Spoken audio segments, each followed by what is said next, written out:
Chris, you suck. Ashley, you suck. He does it all too.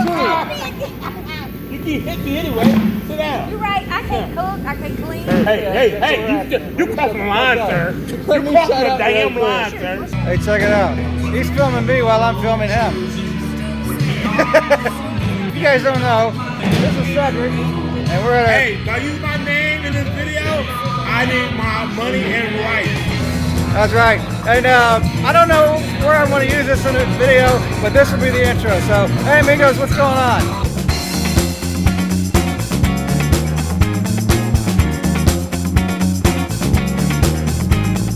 Hey amigos, what's happening? Hey, good to see you again. And the last time I left you with an update, which is the video I made last week about what's going on in the garage, along with the shovel head. And this is what we got. The shovel head is still not back together yet, but it has been a week later, and I got my new ring gear installed onto my clutch hub. And the way I did it was I had the thing hanging on this vise right here, and I took one of these and I heated it up pretty good, which probably wasn't the best idea using this. The better idea would have been to put it in the oven, because you're going to get some uneven amount of heat on that metal, and it's going to expand unevenly, which will cause warpage, which I think I warped it a little bit, but it took shape again once it went back onto the, the clutch basket. And I was also waiting for a clutch hub, and there it is. It's soaking in some transmission fluid along with my clutch discs. I was told by some old timers to do that. It's better to do it than to not do it. I mean, there's no harm in doing it. It may also help in my clutch grabbing scenario. And if that doesn't help, which I think it will help, because once I put my clutch discs onto my clutch hub, they fell right on there. I didn't have to fight with it like I did in that video right there, or no, that video. And if that doesn't solve it, I'm going to try getting a hold of one of those ramjet plates, whatever. I hear that solves that problem 100% of the time.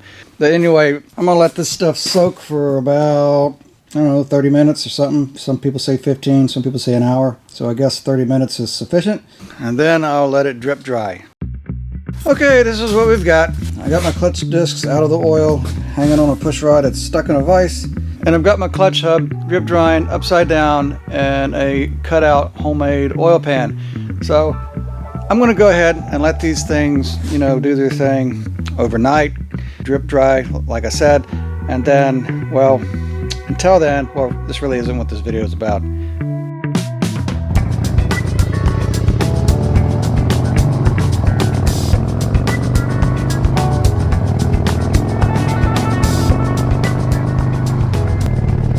Some of you who have been around for, let's say, oh shoot, my bags are open.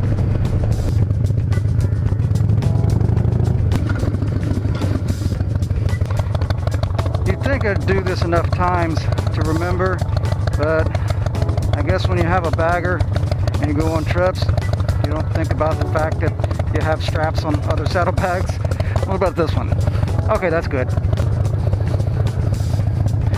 Okay, as I was saying, some of you who have been around for like forever, that is, at least long enough to see the time when I traded my TWINCAM for this bike right here, a 2012 103 TWINCAM, straight across the board, key for key, title for title, for this 1994 FLSTN Heritage Softail. Now I made a review on this bike, like not long after having it, but a year later I made another review as far as my perspective on what I did.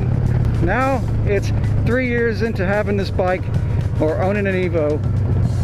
I think I want to go this way. No, I'm going to go this way.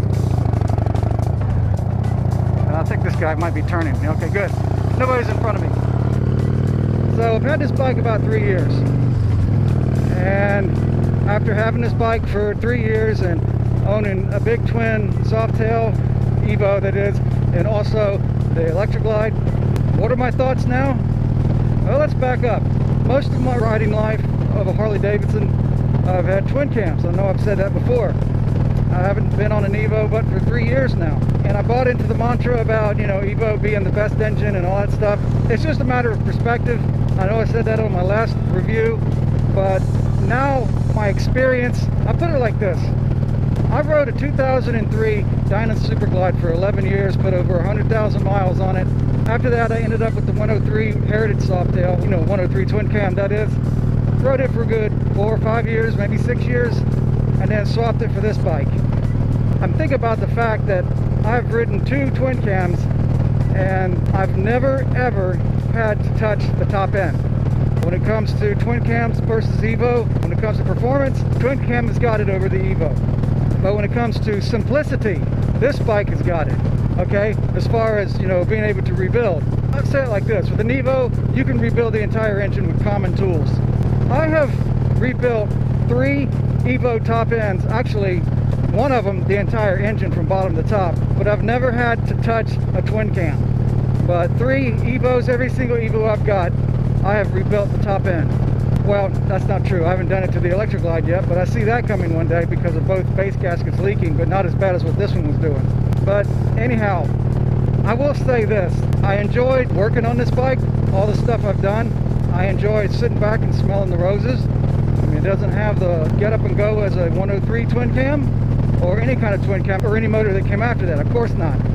But I will tell you this, if I had it to do all over again, would I do that again, given the chance? Knowing what I know now, I would most definitely do it again. I love the fact that I've learned to be content with not today's technology. I mean, I don't know what's wrong with me, but I keep finding myself going backwards. As those of you who are newer subscribers can see, I've got a shovel head I keep messing with. I got the iron head I like to tinker around on. But there's just something about those old machines when it comes to keeping them alive. I mean, you just can't beat them.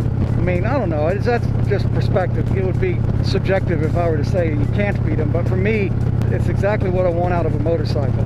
I mean, I had the satisfaction. I got to experience the joy of building this top end, getting it running on the day when I got it running, and I rode it around the block after honing the cylinders, having the heads reworked, putting in new pistons and rings, all new gaskets at 41,000 miles. I mean, I never had to touch a twin cam at 41,000 miles. In fact, like I said, I never had to touch a twin cam at all when it comes to rebuilding stuff. But anyway, to have the satisfaction of rebuilding something, it works, and then the next thing that we did, we load the bike up and ride the thing 400 miles west to Texas, for Born Free.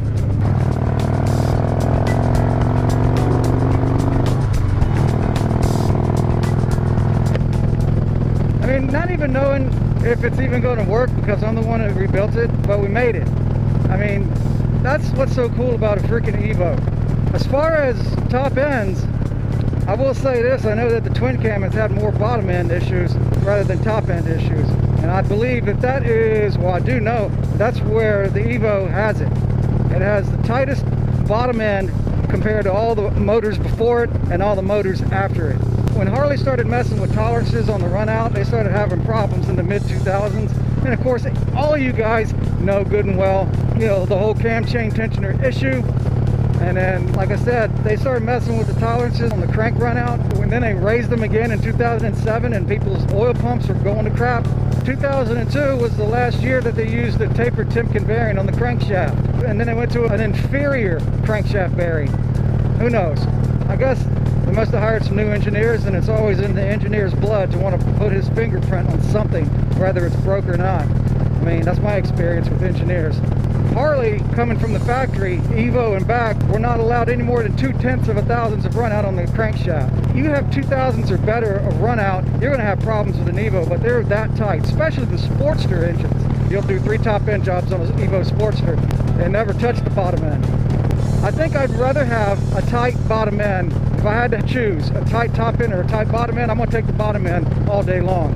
I mean, you can put 100,000 miles on an Evo before touching the top end.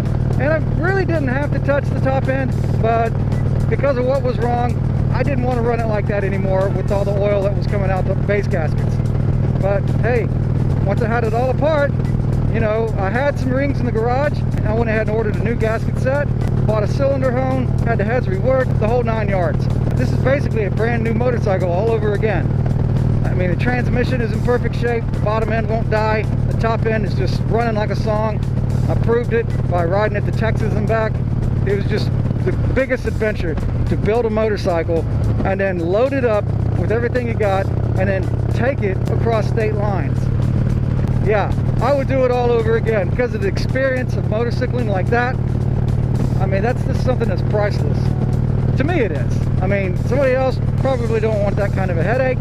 I'm not saying this is the only way to be, but it's just my way of being, I guess. I mean, I really enjoy it.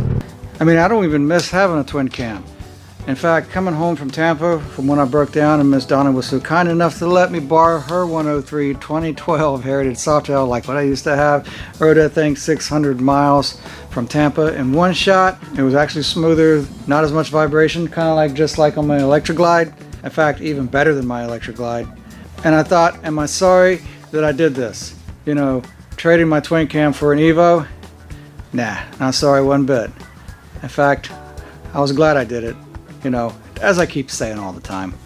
So anyway, that answers that. Would I do it again? Yep. And so I don't know what else I'm going to film, guys.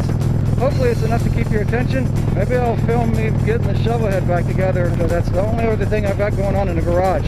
So stick around for that. And until then, you guys keep the rubber side down, and you be good to yourselves. Thanks a lot.